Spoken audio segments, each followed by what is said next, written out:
And actually, yung pong pag-aalaga nitong mga bata, it requires a lot of patience, intelligence, and of Siyempre course, naman. determinations.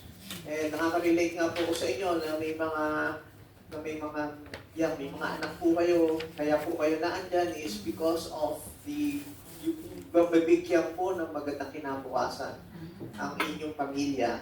Okay? So, yung pong mga bata, yung pong mga children, actually, we have to love them. Behold, children are a gift of the Lord. The fruit of the womb is a reward. You have to love them. Of course, ang inherit na po sa atin yun, na talagang pag halimbawa, lumabas na po yung bata, nakita natin talaga, automatic, kailangan mahalin natin sila. And even yung mga tito, tita, lalo-lalo na yung mga lolo, lola, ganyan, basta sobra-sobra naman yung pagmamahal. Isa, ini-spoil pa nga eh, di ba? Pero yun nga, talagang kailangan nila to kasi, inherent sa kanila na kailangan yung ating presence para sa kanila. So we have to love them, feed them, and we have to show them and express. Kaya nga, gusto lagi natin masaya siya, kaya nga binibigyan natin sila ng magandang kinabukasan. And aside from that, kailangan din natin, of course, kailangan na natin silang in-nurture. Okay? In Proverbs 22:6-3, train up a child in the way that he should go, even when he grows older, and he will not abandon it. Kailangan lang po natin i-train pa rin ito sa mabuti, ayusin yung kanilang buhay, di ba? Kasi papakainin natin sila ng masusustansya, of course, papakainin din natin sila ng mga, ang tawag nga po dito is yung mga pagkain na nagpapaglow, grow, glow, and go. Kaya para po lumaki at maging masigla po yung mga anak natin. Alam ko po yan kasi dati talaga ako yung nag-aaral ng mga bata kasi ako po yung nagtuturo sa kanila ng pagmula nung naging nursery sila, kinder, hanggang high school, hanggang college. Sana all. So parang yun yung assignment ko doon sa mga bata na yun. Kaya nga hindi ko makalimutan yung grow, glow, and go. So, alam naman po ninyo yung pag nag-grow, yun yung mga carbohydrates, yung mga sa pang-grow naman, ito yung naman yung mga gulay, mga prutas, and go, ito yung naman yung mga energy na mga dapat natin mga protein na kailangan nilang kainin, ganyan, para maging masigla. Okay? So, and of course, we need to admonish them. Kailangan po natin silang i-correct. Okay? So, kailangan mo natin silang i-review. Okay? And, of course, kailangan din natin i-discipline to. I-discipline itong mga bata nito. Because, yun po yung magiging key to para po pag lumaki po sila, maging maayos yung kanilang buhay. Okay? So, bakit ko po sinasabi to ito po, kasi alam na po natin to bakit po sinasabi to? It's because, nung kinarelate tayo ni God, of course, and lalo sa Genesis 2, we are being created in His image and likeness. And tuwan-tuwa ang Panginoon, nung po tayo ay na-create, nung po tayo isinilang, actually tuwan-tuwa siya. Kaya po na-i-experience po natin, ay lalo-lalo na nang ipinangnak po tayo sa we are born, hindi naman, ayaw mo sabihin born again, but we are born from above.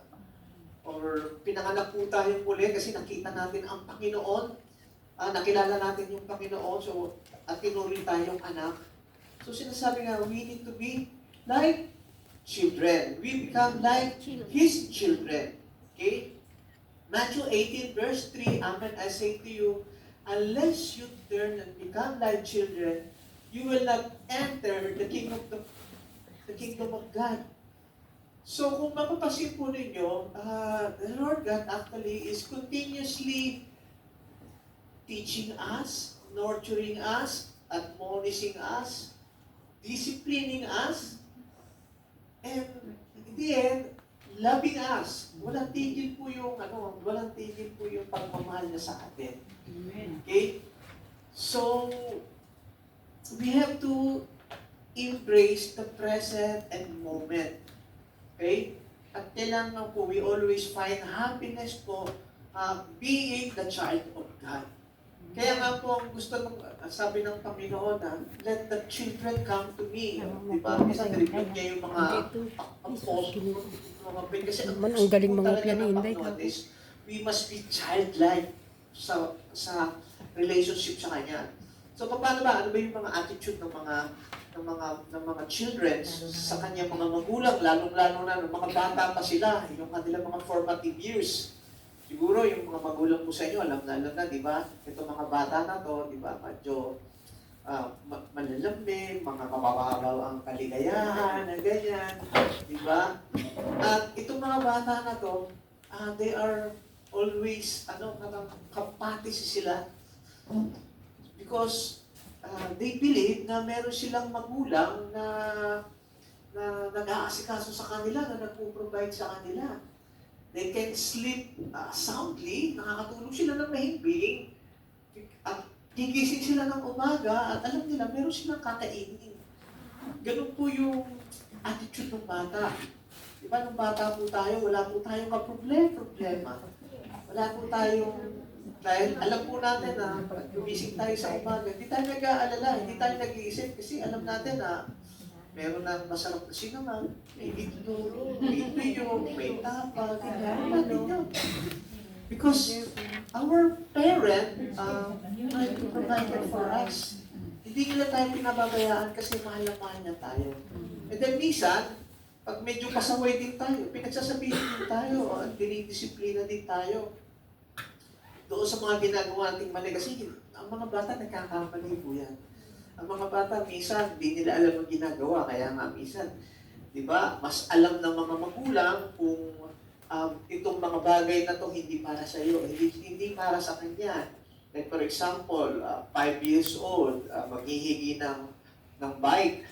Diba? Isa parang ayaw mo nang bigyan kasi baka madisgrasya eh. Pero kung halimbawa mga 15 years old na yan, saan mo may bibigay?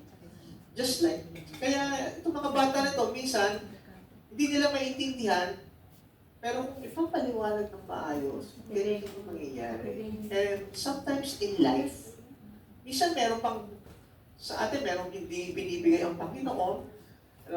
We are praying, pero bakit hindi mo pa ibinibigay itong mga hinihingi mo? Siyempre, alam ni Lord eh, kung bagay pa sa'yo na ibigay yan, okay, o ito na yung time na kailangan niyang ibigay yung mga bagay na hinihingi mo. Baka dinidelay lang niya kasi baka hindi ka pa prepare. Okay? Ay, dinidilig ka talaga yung parang bata. Dinidilig ka niya. Eh, hindi ko naman, parang maging bata ka, di ba? Magpaamo ka. Hindi yung parang, kasi pag medyo lumalaki ka na, hindi ka na children, ganyan, medyo parang stubborn na eh, rebellious na eh. Kaya mas gusto talaga ng Panginoon for you to become like children. Kasi pag childlike ka, you can easily enter the kingdom of heaven kasi madali ka sumunod. Madali kang umuho. Sinabi ng magulang mo, ito lang naman kasi, oo ka na kasi alam mo naman yun Siyempre, alam mo, mahal ng mga kanang magulang mo.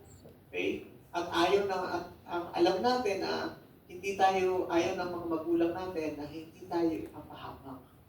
So we really need to understand and be like Christ's child. Okay? Kasi mahal na mahal po tayo in Matthew 19 verse 14, let the little children come to me, and do not hinder them, for the kingdom of heaven belong to such as this. Kaya po ngayon, kahit matatanda na po tayo, diba? Let us be like childlike. Kasi nagustuhan na ni Lord. Now, we will be like His children. Okay? So, are you a child of God? Yes, of course, we are a child of God. 1 John 3:1. See how great a love the Father has given us, that we will be called children of God. And in fact, we are. We are children of God. And we have to, in front of our God, kailangan po talaga is para tayong bata na naglalapig. Naalala ko nga po, pag nagtuturo po yung ating elder, yung prayer niya, napaka-personal. Ginagaya ko po yun eh. Yung prayer niya, na pag humihingi siya kay Lord, naglalambing siya kay Lord.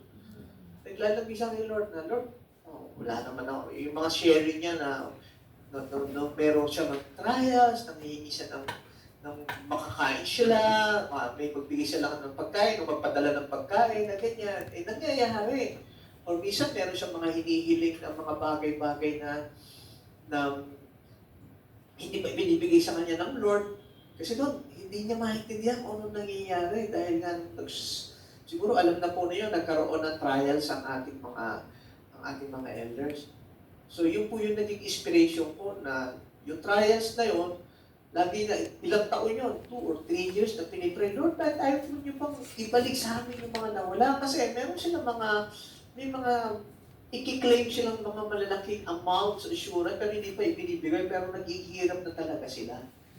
Pero sabi nga ni Lord, being a child, makinig ka, hindi ko muna ibibigay dahil hindi ka ma-prepare. Kasi kung bibigay niya kaagad at hindi pa siya prepare, baka lumayo na kaagad sila doon. Eh, yun din yung naintindihan ko before nung nagkaroon din po ako ng trials, na nawalan po ako ng trabaho na ganyan. And then, sabi ko, Lord, bakit naman kinuhanan mo yung trabaho, kinuha mo yung mga resources ko, pati yung kotse ko nawala, ganyan. Ano ba, bakit kinuha mo to? Di ba akala ko naman di ba akala ko gusto mo akong i-bless? Hindi ko maintindihan. And then, yun po, nangyari sa akin, medyo parang nagkaroon ako ng challenge, nahirapan po ako. Hindi naman po ako nawala ng resources, ng pera, kasi meron naman po ako na-receive. Yun yung po yung ginagastos namin. Pero ang nangyari po is, kasi nakailang taon po, sanay po ako na nakakotse. Sanay po ako na hindi nagkukubyut, ganyan.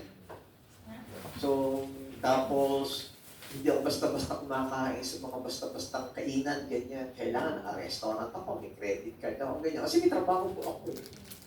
Eh parang, inalis niya ni Lord. Hindi ko maintindihan bakit niya inalis. And then, bigla nga po,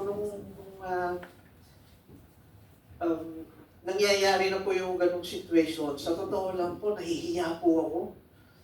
Nahihiya akong sumakay ng jeep, sumakay ng tricycle. Parang hiyang-hiya ako.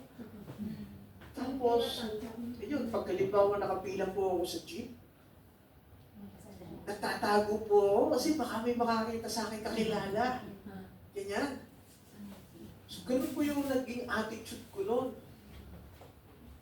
Tapos hindi ko sinasabi wala na po akong trabaho na doon sa ibang mga yun po na-realize ko po nung bandang huli na, nayabang ko